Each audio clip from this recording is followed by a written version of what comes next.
Welcome back everyone to Dawn of War Central, and today we are diving deep into Total War Warhammer 40k, based a lot on the official Game Vision Developer Roundtable. This was the first real opportunity for Creative Assembly to explain what this game actually is, how it works, and why it's such a massive shift, not just for Warhammer 40k games, but for Total War as a franchise. There's lots to unpack, and honestly, this game is way bigger than most people expected. For the developers, finally revealing Total War Warhammer 40k was an absolutely huge moment. They've been working on it for a long time, and according to the team, the studio itself has been buzzing with Warhammer enthusiasm for years. People painting miniatures, building armies, playing tabletop games, the passion for this universe is everywhere inside Creative Assembly. After finishing the Warhammer Fantasy Trilogy and building a strong relationship with Games Workshop, moving into Warhammer 40k felt like a natural next step. The idea of bringing Total War into space, into the far future, into a setting where conflict is constant and absolute, just clicked. From the developer's perspective, this wasn't a risky experiment, it was inevitable.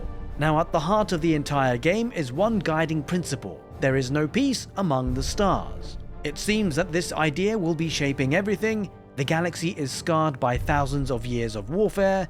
Wherever you go, there are signs of past conflicts, ongoing wars, and future battles waiting to happen. And when you fight, you don't just win or lose, you leave scars behind for future generations. Your wars matter, your decisions matter, and the galaxy remembers what you do.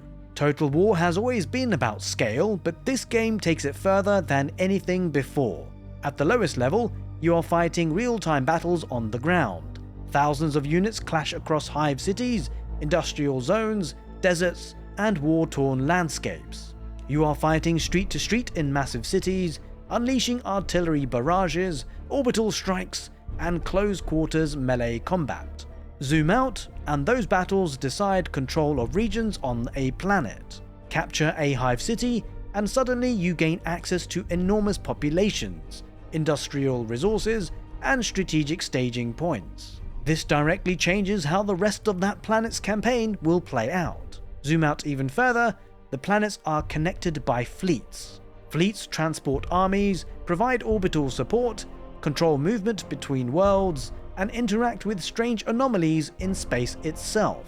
Space is not empty, it's another strategic layer in Total War Warhammer 40k. Above all of that sits something entirely new: the Crusade Theater. The Crusade Theater is a higher level strategic layer that represents major conflict zones across the galaxy. This is where multiple campaigns connect into a single evolving war. Unlike previous Total War games, a campaign is no longer a self-contained experience. When you finish a campaign, its results don't disappear. They permanently affect the Crusade Theater. Planets you conquer, systems you dominate, worlds you devastate, all of it shapes the future state of the galaxy. When you start your next campaign, you are not starting from a clean slate. You are entering a galaxy that has already been changed by your previous actions. You might be stronger, you might face new threats. Entire storylines can emerge because of what you've already done. This turns Total War into a long-term journey rather than a series of isolated playthroughs. And yes, you can destroy planets. One of the most shocking confirmations is that planets can be destroyed permanently. This isn't like raising a city or rebuilding it later. When a planet is destroyed, it's gone, forever, no takebacks. The developers were very clear that this isn't something you do casually. For the Imperium, exterminating a planet requires extreme justification and layers of authorization. Humanity would rather sacrifice billions of lives than destroy a world outright. But in extreme circumstances, you can push that button. And when you do, the galaxy changes forever. Now, because Warhammer 40k factions are so radically different, the developers made a conscious decision not to include too many at launch. Instead, they focused on 4 factions and put enormous effort into making each one feel completely unique and asymmetrical. And well, let's face it, this gives them a lot of room for new DLCs. The Space Marines are elite, superhuman warriors, and they play nothing like traditional Total War armies. You are not fielding tens of thousands of troops. You might deploy 100 or 200 Space Marines, but each one is worth dozens or even hundreds of enemy soldiers. Every unit matters, every loss hurts. Space Marines rely heavily on fleets and reinforcements. Units stationed in orbit can be deployed mid-battle via drop pods, smashing into the battlefield, destroying buildings, reshaping terrain, and immediately engaging enemies exactly where they are needed. They don't build infrastructure the same way that other factions do. They are limited, precise, and incredibly powerful, but they must carefully manage their forces over the long term. The Astra Militarum represents the most traditional Total War experience in the game. This is mass warfare. Endless regiments of infantry, artillery batteries, tanks, supply lines, industrial infrastructure. You build up planets, extract resources, and turn them into war machines capable of sustaining massive armies. For long-time Total War players, this faction will feel familiar. It's about front lines, formations, logistics, and overwhelming firepower. The Guard is humanity's shield, billions of men and women standing against the horrors of the galaxy. Now, the Orks are pure chaos and momentum. They thrive on constant fighting. Their campaign revolves around building up massive armies of Orks, keeping them entertained with endless war and smashing forwards. Orks gain strength from fighting. Momentum matters. If the war slows down, Orks start fighting each other. Their economy and progression are tied directly to violence, expansion, and destruction. They also bring insane technology, including teleportation, allowing them to throw units into battle in unpredictable ways. And yes, they are just as fun, loud, and destructive as you'd expect. The Aeldari are the most radical departure from traditional Total War design. They are a dying race. Every soldier lost is gone forever. Their souls are consumed by chaos. There is no replenishing endless armies. They don't fight wars of conquest. Instead, they use speed, stealth, and webway to move rapidly across the galaxy. Recruitment happens on off-map craft worlds, not on conquered planets. Their objectives are often preventative rather than territorial, stopping galaxy-ending catastrophes.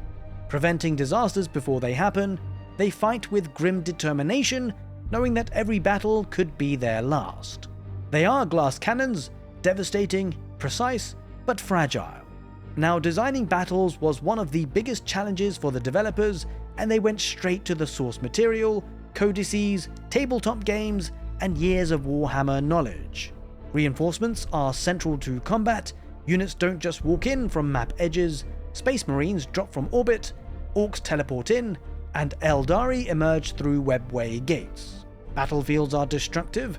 Tanks crash into buildings, shots can deflect into structures and cause secondary destruction. Orbital lance strikes can be dragged across the map, carving through units and terrain alike. Despite the futuristic setting, melee combat is also everywhere.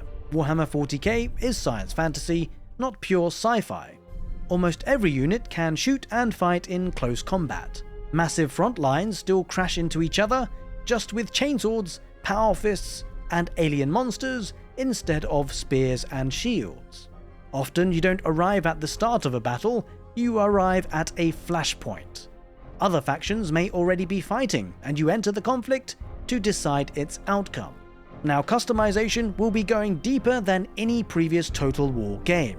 You can customize colors down to individual armor parts, left and right colors, pauldrons, knee pads, decals, heraldry, chapter symbols, regimental markings. But it's not just cosmetic. You can shape how your faction plays, lean into specific weapons, tactics, or combat styles. Build a Space Marine chapter focused on fire, flamers, and melter weapons. Create a force that reflects how you want to fight. Your faction becomes yours, visually, mechanically, and narratively. Now, why is Total War different from other 40k games? Well, other Warhammer 40k games focus on specific battles, heroes, or stories. But Total War Warhammer 40k is about the entire war. It's about fighting from the ground level, to the galactic scale.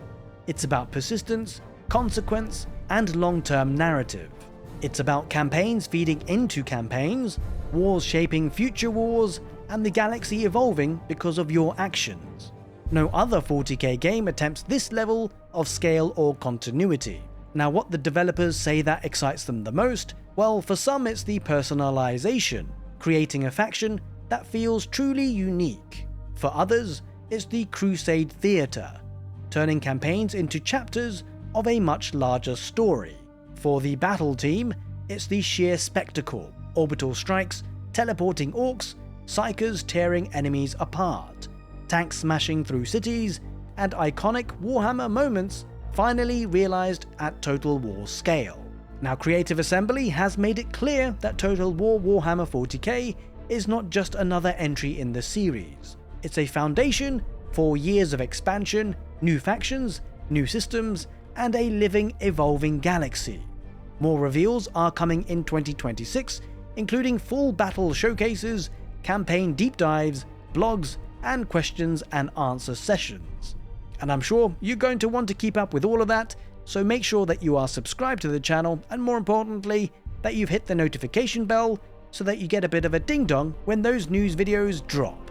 Until then, take care, and see you next time.